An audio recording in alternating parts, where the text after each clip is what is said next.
Paducah has issued a severe thunderstorm warning for northern Union County, Illinois, southwestern Williamson County, Illinois, southeastern Jackson County, Illinois, until 6:15 p.m.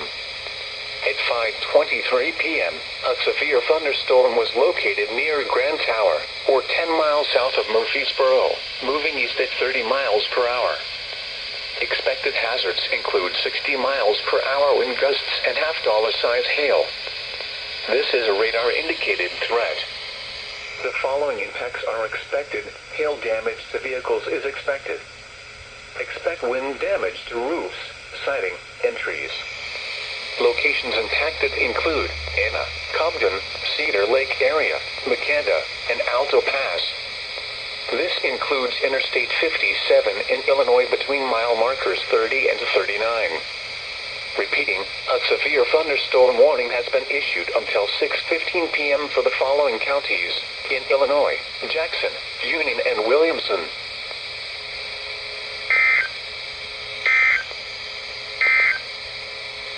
The tornado warning for south central Jackson County will expire at 5:30 p.m.